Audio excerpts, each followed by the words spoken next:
Hai, Shalom. Apa kabar semuanya? Semoga semuanya dalam keadaan sehat ya. Puji Tuhan. Dan Ibu berharap anak-anakku semua tetap semangat dalam mengikuti pembelajaran selama masa pandemi ini. Nah, anak-anak, Ibu ucapkan selamat bertemu kembali di pelajaran agama Kristen kelas 5. Sebelum kita belajar, mari kita datang kepada Tuhan di dalam doa. Mari semuanya duduk yang manis, lipat tangan dan tutup mata. Mari kita berdoa.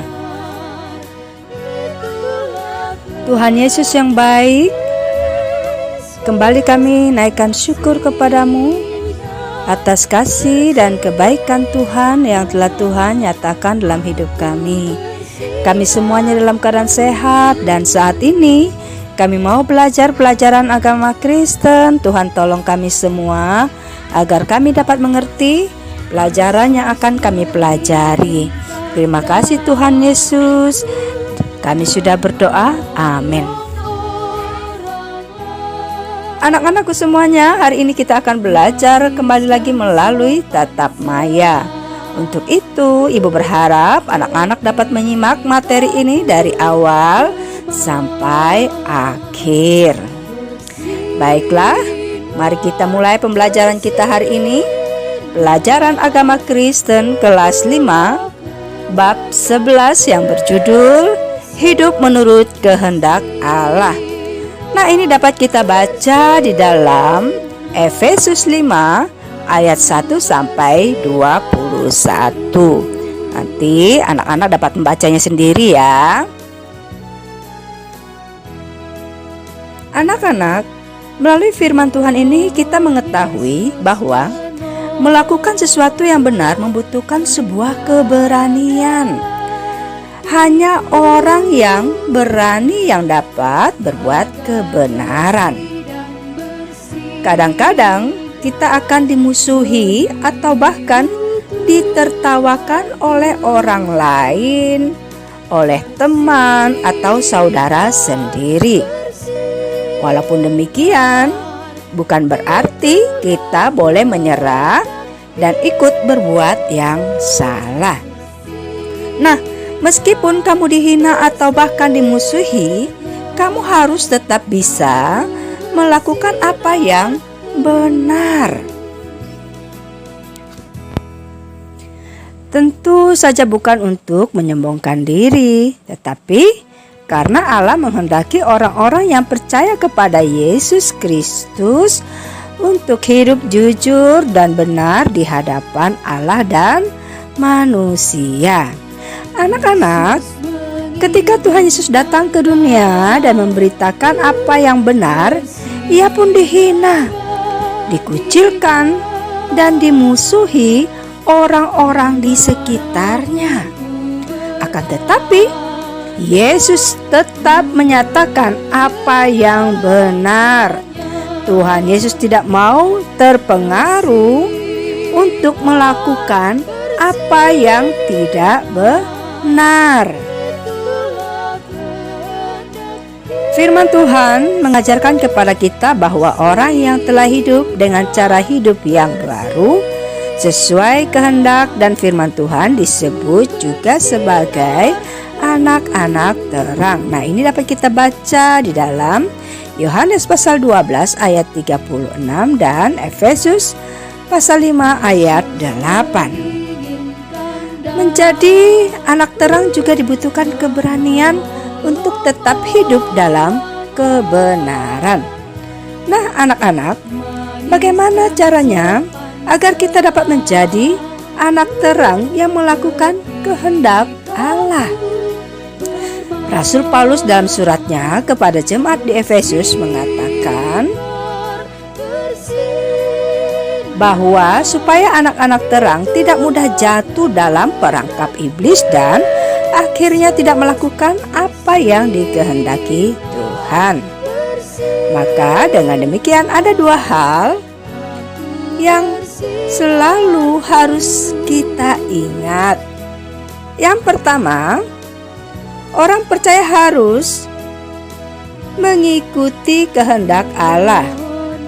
Mengikuti kehendak Allah berarti tidak mudah terpengaruh dan mengikuti kebiasaan yang tidak sesuai dengan kehendak Allah.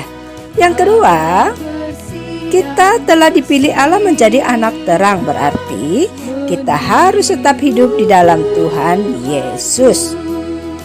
Hidup dalam Tuhan Yesus misalnya dengan rajin berdoa, beribadah, memuji Tuhan, dan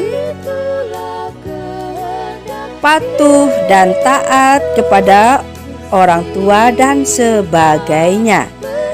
Dengan cara itulah kita bisa tetap hidup menjadi anak terang.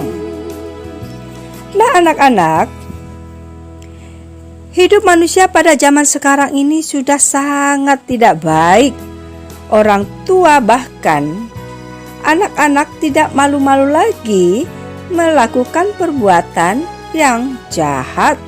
Ada orang tua yang bersikap kasar terhadap anaknya, dan ada anak yang suka berkata kasar, bohong, dan tidak mau belajar, dan lain sebagainya.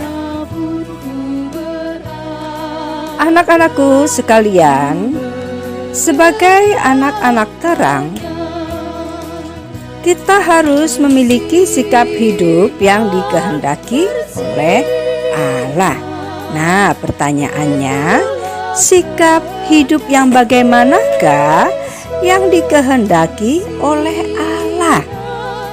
Nah, mari kita perhatikan sikap hidup yang dikehendaki oleh Allah. Yang pertama adalah tidak hidup serakah. Yang kedua, tidak mengucapkan kata-kata yang kotor dan tidak pantas. Yang ketiga, tidak bergaul dengan orang-orang yang suka berbuat buruk dan jahat. Yang keempat, hidup jujur. Yang kelima, bersikap adil dan benar. Yang keenam, berani mengingatkan teman yang berbuat salah dengan penuh kasih. Yang ketujuh, tetap mau belajar dari orang lain dan tidak keras kepala. Yang kedelapan, gemar bersyukur dan memuji Tuhan dengan kata-kata dan perbuatan. Yang kesembilan, rendah hati dan tidak sombong.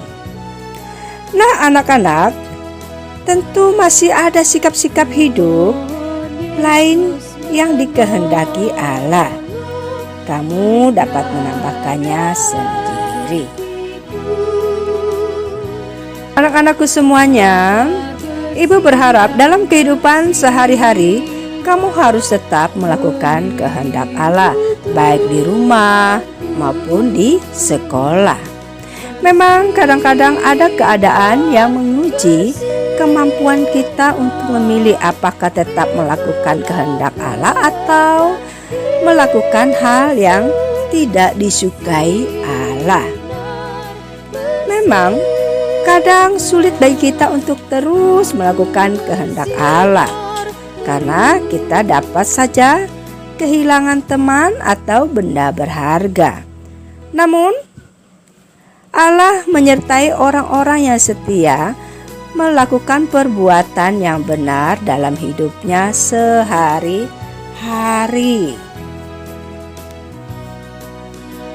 Memang untuk menjadi anak-anak yang melakukan kehendak Allah bukanlah hal yang mudah, tetapi melalui pembelajaran kita hari ini, Ibu berharap anak-anakku semuanya memiliki keberanian untuk tetap taat dan setia pada firman Tuhan, tidak terpengaruh dengan lingkungan dan teman-teman sekitar.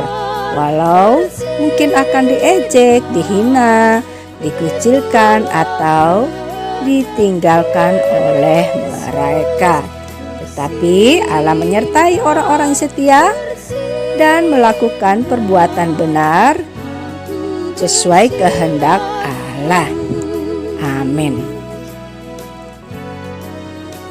Baiklah anak-anak, pembelajaran kita sudah selesai. Sebelum kita mengakhiri pembelajaran kita, mari kita datang kepada Tuhan, mengucap syukur karena Tuhan telah menyertai kita dalam pembelajaran hari ini. Mari ambil sikap duduk yang baik, lipat tangan dan tutup mata. Mari kita berdoa. Tuhan yang baik, berilah kami kemampuan untuk melakukan kehendak-Mu dalam hidup kami sehari-hari, agar dengan sikap dan perbuatan kami, Engkau kami muliakan. Terima kasih Tuhan Yesus. Kami akhiri pembelajaran kami pada hari ini. Di dalam nama Yesus kami sudah berdoa. Amin.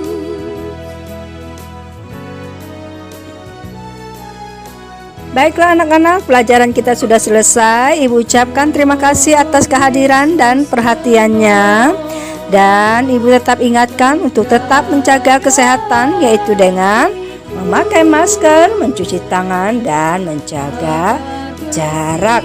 Dan Ibu berharap anak-anakku semua tetap bersemangat.